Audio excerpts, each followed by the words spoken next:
今天晚上聊这个，接着聊《西游记》啊，聊这个青牛精，聊这个叫金都山金都洞，是不是？是金都山吧？金都山金都洞是都吧？那字儿反正不好认啊，应该是金都山金都洞。上一期是他们师徒4个人呢，是离开那个叫什么通天河，对不对？灵感大王，对吧？那观音菩萨这个穿着睡衣，对吧？然后就赶紧去拿个篮子去把那个他的鲤鱼精，他的宠物给带走了，是吧？是他自己闯的祸，对吧？让孙悟空给抓住了。这个就是通天河。通天河的前面一集是，对吧？再往前一集就是车迟国斗法，对吧？车迟国斗法，咱们也介绍了，那就是孙悟空啊，相当于他黑吃黑，他把这个太上老君的黑产给他铲掉了。太上老君啊，吃了个闷亏，大家明白吧？这我记得我是前天讲的，对吧？那个车迟国斗法啊，把那个虎力大仙、陆力大仙、杨力大仙全部给弄死了。这个实际上是孙悟空啊，动了这个老君的黑产，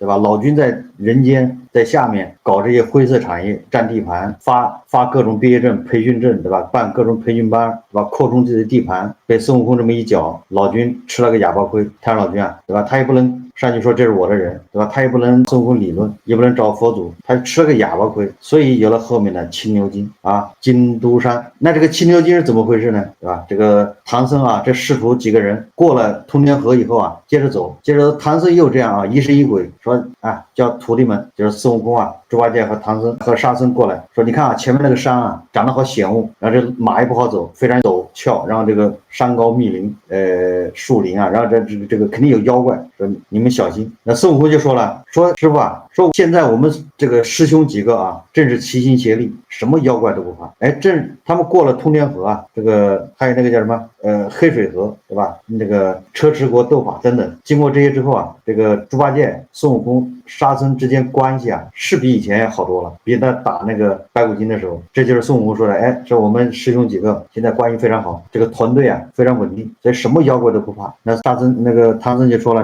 那不怕，但是我饿了，我要吃。那孙悟空一看没办法，那这时候他们一看啊，就是那个山洼洼里面有一片房子，那房子盖得不错，气势不错。那个唐僧就说了，那我们赶紧过去，在那儿化斋。那你一看，不是庙宇就是有钱人家，咱们在那弄点吃的，在那住一晚。这孙悟空一看啊，火眼金睛一看，他觉得那儿有问题。孙悟空有这能力啊，他一看那一片建筑上面云呢是凶云密布，不是那种彩云祥云，知道吧？在那个四圣试禅心里面，那孙悟空一看那房子就知道啊，那是佛祖，对吧？菩萨他们点化的，他心里就有数了。这个房子也是他一看他就发现有问题，然后孙悟空就说那房子有问题，咱不能去。说我啊拿个盆，我给大家找点吃的，他化斋去。但是他走之前他说了，我怕你们跑，就是危险，外面有危险的。他拿金箍棒在地上画了个圈，让唐僧、猪八戒、沙僧坐在那个圈里面不要走。这个是很有意思的啊。就孙悟空为什么这么干？他别的集都没这么干过，就这一集他突然想起来地上画了个圈，让唐僧他们3个人还有马在这圈中间不要走。他说我去化缘，马上就回来。好，孙悟空就化缘就走了。结果唐僧坐了一会儿坐不住了，那个猪八戒就说了，咱们傻等着干啥？画个圈把我们圈到这儿，天都要黑了，咱们要找个地方睡吧。然后这个唐僧就被猪八戒这么一说，他可以走，咱们就去那个房子那儿看看那片宅子。好，结果事情就来了，到了宅子那儿好像没人，门口啊，然后就让猪八戒进去看。猪八戒说我先进去，让沙僧陪着这个唐僧，他一个人进去。结果那个宅子里面空无一人，空荡荡的一个院子，对吧？1楼没人，然后他爬到2楼，在2楼发现一个床上就一具骷髅，就是感觉那个房子年久就没有人了，没有人住，床上有个尸体坐在那儿，就是骷髅。完了这个后面还有个桌子，桌子上面放着3件衣服，就是那个背心啊，绣花的。这猪八戒一看，哎，这也3个背心不错，他把那背心拿着下去找唐僧，跟唐僧说啊，这里面没人，对吧？主人家恐怕都已经死了好长时间了，那这个有3个背心咱们穿上吧。哎，唐僧说不能要，这个虽然说死了，但是这东西不是咱们的，不能拿了你这不对。猪八戒说你不穿我穿，然后这个沙僧也说了，哎，给我来一件。这俩人就把那个穿上了。结果这俩人一穿之后，那个背心啊把他绑住了，对吧？就是像俩人动不了了，这是妖怪来了，对吧？妖怪就说唐僧你们偷我东西。唐僧说没有，说我这个不是偷，只是看没人拿过来，我还不让他拿，就这俩徒弟，人还给你，人家来不及了，就把唐僧师徒几个人带马带到那个金兜洞，对吧？金兜山金兜洞。等到孙悟空回来之后啊，那个画圈的地方没人，孙悟空一看完了，马上他就看跟着那个马他们走的足迹，找，就找到那个金兜洞。孙悟空一看坏了，师傅被人逮了，然后就上去骂，对吧？在前面叫骂，结果那个妖怪出来了，魔王，那两人就开打呀。结果孙悟空跟那魔王打了30个回合，互相打。完了，魔王就说让那小妖一起上。那孙悟空一拔毫毛，他也变了好多猴子也上，反正就是双方打。那个孙悟空不占下风啊，他打的跟那个魔王两人是棋逢对手，两人互相打。结果这个时候魔王这个金刚圈啊往空中一晃，孙悟空那个金箍棒被人吸走了，赤手空拳啊不占便宜了，打不过这个魔王跑，金箍棒被人没收了。跑了之后，孙悟空他就在想啊，这人到底谁啊，对不对？这个妖怪这么厉害。孙悟空就跑到天庭找玉帝去了，向玉帝报告。结果他一到那南天门，那什么广目天王什么4大天王就开始给他到玉帝那儿汇报。玉帝就说了，哎，孙悟空你不保护你师傅取经跑这儿来干啥？孙悟空就说了，哎，他就把这情况一说你肯定是你的人啊，是你的人在下面捣乱，你没管好。那玉帝说怎么可能呢？马上查，现在就查。所以玉帝就安排每个部门就查，看谁不在岗，查谁不在岗。结果天上的啊，一会儿就查完了，都在。就天上的，地上的没查，地上太多了，你知道吧？先天上查完了是都在，那孙悟空就说我都在，那是谁呢？对不对？就等着他查地上的，地上不用查了，因为孙悟空认为这个人这个妖怪功夫跟自己不相上下，地上没有这么厉害的人，你就天庭有。结果你天庭既然都在，那怎么办呢？孙悟空就是想别的办法。结果玉帝说了，不行，对吧？我要派人去帮你把那个妖怪给捉住，然后就让那个天王托塔天王带着哪吒带着一帮人去那个逮那个妖精。孙悟空说算了，孙悟空不让。为什么呢？孙悟空说我跟他打过，我跟你们也打过，就你们那水平啊，打不过那妖怪，你去了也白去。真的，孙悟空就原话，对吧？反正他跟托塔天王交过手嘛，哪吒也交过手，孙悟空跟那妖怪也交过手。孙悟空认为你们去了白去了，打不过。哎，人家托塔天王说了，你猴子不懂事，你知道吧？打得过打不过不重要，重要的是咱要去，咱要参与，咱要出席，你知道吧？咱得做出姿态，得去剿灭他，是吧？打得过打不过那是次要的。既然玉帝的好意你要心领，对吧？玉帝这个时候不能说我不管了，你下面就出事了，对不对？他不管，管得了管不了是另外一回事，态度要到。所以说这让托塔天王带着哪吒一帮人下去了。哎，这帮人结果一下去，然后这哪吒带着哪吒不是好几件宝贝嘛，对吧？又是凤凰轮，又是一大堆的啊，都带着。结果哪吒先跟那个魔王干，那魔王是的，关键时候把那个金刚圈一拿，哪吒的所有的宝贝都被人吸走了，哪吒也是空手而回啊，打不过。然后这个时候没办法，孙悟空说了，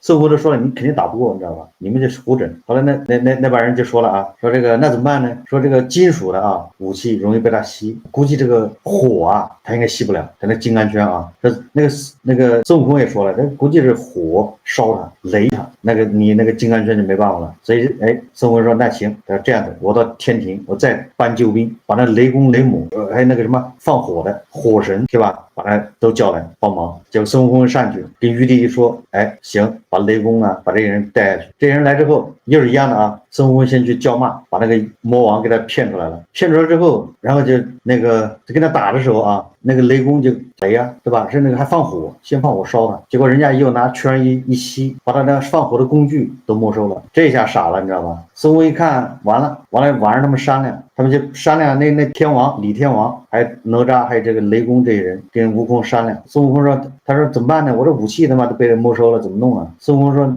别急，对吧？我这样子吧，说我去晚上我想办法进洞里把这武器给偷出来，给弄出来。然后那些天王啊，那雷公还笑话孙悟空说对，这玩意儿只能你干啊，这种活真你以前就爱偷东西，你知道吧？对吧？大闹天宫的时候你就偷，对吧？你这毛病还没改，我们干不了这事，只有你去偷。孙悟空没办法，完了之后孙悟空说晚上去，那玩意儿还说别晚上去啊，白天去，晚上咱们休息。孙悟空说我操，偷东西还白天偷吗？都晚上去啊。那哪吒都说了，那咱们先休息，明天再说啊。什么意思呢？就是天庭派的这些人啊，表面是去剿匪，对吧？抓这个魔王，实际上他们很松弛，叫松弛感，他们去好像就完成任务，你知道吧？就去，反正我知道是怎么回事，咱就按照往下演就完了，也别太累了，不要太当真，对吧？大家轻松一点，对吧？晚上该睡，白天再去偷一样的吗？大晚上去偷，闹着睡不好，你知道吧？孙悟空就说，哎，晚上去，结果孙悟空就变那个小蚊子，对吧？苍蝇飞进洞里面，结果飞到后面，他们那个魔王把那武器没收之后的放在后面，哎，魔王发现要睡觉了，孙悟空过去，他这个但是控制不了情绪啊，一下就变出来，然后把他自己的金箍棒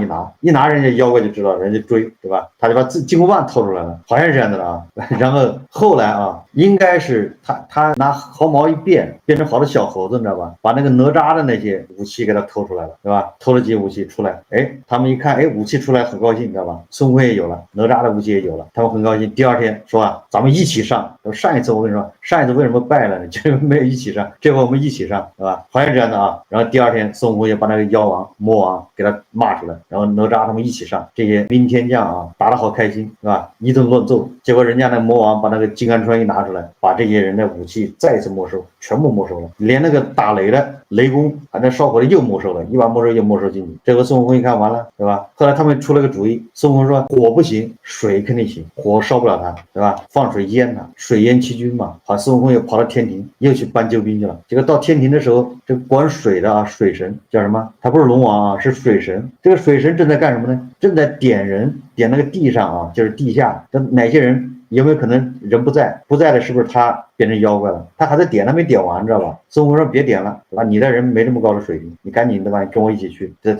把那洞给淹了。那个水神一听，那得跟玉帝汇报啊，这个方案对吧？玉帝同意，好，这个水神就拿了一个水盆子，他说我这个要多少？孙悟空说什么意思啊？要多少？他说我这一盆子啊，就是黄河，一黄河的水就在里面，一黄河的水就在一盆子里面。那个孙悟空说那来半盆子，半盆水，好了，整了半盆水，然后到了那个金兜洞，趁他妖王出来的时候，一下把盆浇下去，一盆水啊，就把那个洞给淹住，一半黄河的水。结果那个妖王一看水来了，好吧，人家把那个金刚圈一拿，居然水进不去，水被倒逼出来，把外面还淹了。这个孙悟空他们吓坏，天王吓坏了，哇塞，这外面发大水了，赶紧让收水。这个水神说，我操，我只会倒不会收啊，管道不管收，泼出去的水啊收不回来，就不仅没把那个妖王给淹了，反而把自己差点淹了。那怎么办呢？结果第二天啊，这个孙悟空又想个办法，说不行，这晚上我再去跑一趟，辛苦一趟，他又变成一个蚊子，又飞进去。这个时候这个妖怪啊，好像正要睡觉，让妖怪还挺会享受，他在床上让那些小妖给他收拾床，收拾好之后呢，躺床上。孙悟空这时候变成一个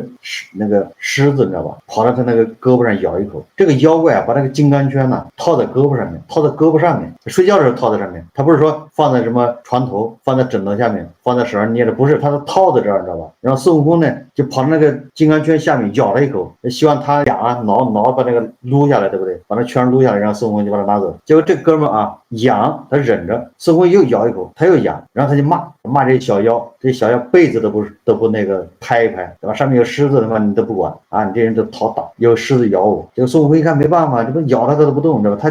他那个金刚圈就不拿下来，你知道吧？孙悟空没办法跑到后面，就看见他的兵器还在那儿嘛，他把他的金箍棒一拿，完了又把那个毫毛一吹，又把那个哪吒的他们的那个武器一拿，结果那个火马放火的那个火种在后面没注意啊，孙悟空就想着把那个火种放了，一下把那个洞给烧了，孙悟空跑了，那个洞烧起来了，结果那个小妖怪在里面灭火。这时候孙悟空出来之后，把那兵器一还，又没办法，这妖怪怎么弄呢？对吧？孙悟空就在想，他说我去找你们，等一会儿啊，我去啊西天再去求援。那李天王就说了，你找谁呢？他说我找佛祖，问问佛祖认不认识这个人，知不知道这个妖怪的背景来历。那天王一听，是个办法，赶紧去吧。啊，孙悟空一下就到了这个灵山啊雷音寺找佛祖。那个佛祖就问他，说你不是保护你师父唐僧来取经吗？人呢？你怎么自己来了呢？孙悟空就把这个来龙去脉跟那个佛祖一说，这佛祖睁开慧眼看，然后笑了。孙悟空说问他你认不认识？佛祖说我不能说，我不能告诉你，这个我要告诉你啊，到时候人家找我，他不找你，找我麻烦。真的就是佛祖这么说的，但是不找你，他会找我麻烦。那孙悟空说那怎么办呢？那佛祖说，对吧？虽然我不敢告诉你，我不告诉你是谁，但是我教你怎么去降服他。然后这个佛祖就让这个18罗汉，对吧？拿了18粒金兜沙，那金丹砂，拿着金丹砂去，用那个金丹砂把那妖怪给埋起来。好，那孙悟空一听，那行吧，这好像可行，对吧？然后他就带队啊，带着18个罗汉去。结果出发的时候一数啊，只有16个罗汉。那孙悟空就说了，这个对吧？这佛祖太抠了，说好了18个罗汉，结果给我就派了16个罗汉，他还贪污俩罗汉，对吧？孙悟空这人讲究排面排场，对吧？18罗汉嘛，整整齐齐的，你就给我来了16个，啥意思？结果这个时候那个降龙伏虎2个罗汉来了，在后面，然后孙悟空就说了，说你这啥意思啊？这不是磨磨唧唧的吧？不想去啊？人家说了，人家我有事啊，佛祖找我谈话，说我刚出门的时候啊，佛祖把我留下了，找我谈话。那孙悟空就说了，你这个如来老儿他妈事多，你知道吧？有什么话不能跟我说啊？还要对吧？还要跟这2个罗汉说，你这人做事不爽快，就是佛祖啊！哎，真的孙悟空就这态度。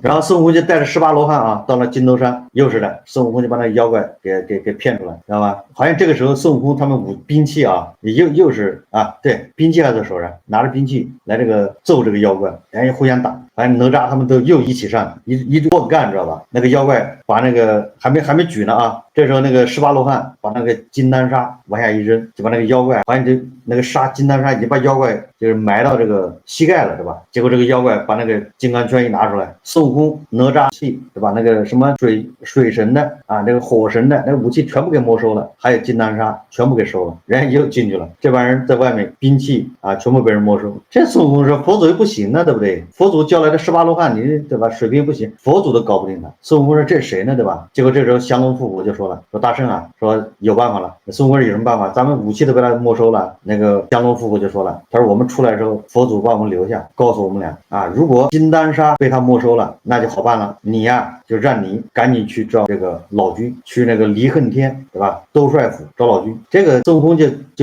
又怒了，你知道吧？这个佛祖啊，做事婆婆妈妈，你为啥不早告诉我呢？对吧？你早告诉我，直接找那个老君不就完了？又不是不认识啊，直接找了不就完了吗？非要婆婆妈妈绕这个弯子，对吧？所以这个孙悟空一听，行吧，也去了那个南天门，也直奔这个33重天离恨天呐，这个兜率宫。结果那个兜率宫那道童不让他进啊，你都通报啊，对吧？孙悟空说通报啥，对吧？又不是不认识，往里闯。结果正好碰见那个老君出来，撞上了。老君就说了，你这猴子跑来干啥？怎么又来了啊？然后这个猴子就说太上老君，说你干的好事啊，你还假装在这儿装糊涂是吗？那老君说干什么好事啊？他说你查查，你是不是少人了啊？你是不是你有什么人？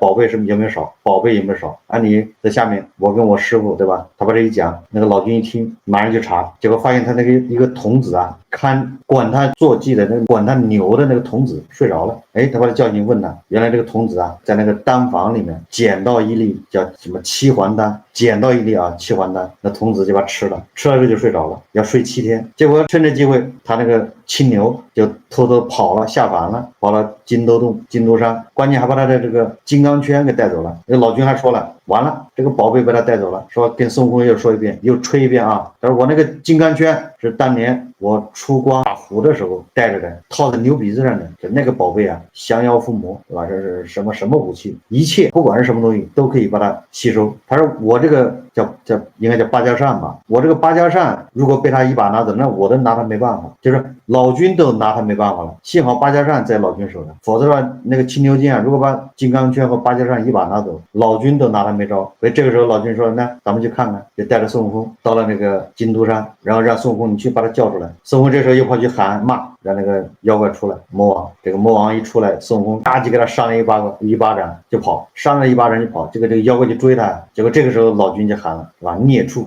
你这个人还不回来，你还想干啥？结果这个妖怪一看太上老君，气的竟然把我的主人叫来了，说那个孙悟空啊，这个时候太上老君念个咒，对吧？这个时候那个妖怪把那个金刚圈又扔出来，准备吸谁，你知道吧？结果被老君一把抓住了，金刚圈给我没收了。完了，这个妖怪就变成青牛，被这个老君把他系上了，走了。然后这个孙悟空就带着人进去，把他武器啊，把他的金箍棒一拿，把他小妖一打，把他师傅给放出来。然后天王他们各回各家，就这么个事情啊。这就是青牛精啊。为什么说这个是太上老君，对吧？他是对如来佛对玉帝的一次报复，对吧？暗中角力，这叫博弈。他也不是冲着孙悟空的，说了吗？在车迟国，孙悟空废了，对吧？破坏了老君的黑场，老君吃个暗亏。老君什么人呢？对吧？这种亏他能吃吗？所以他一定要报复。他不是报复孙悟空，他是报复如来佛，报复玉帝。他认为这是玉帝和如来佛两个人联手让他吃了一个哑巴亏。这个孙悟空只是个打手，对吧？这个里面佛祖已经说得很清楚了，佛祖一看就知道咋回事，完了，对吧？这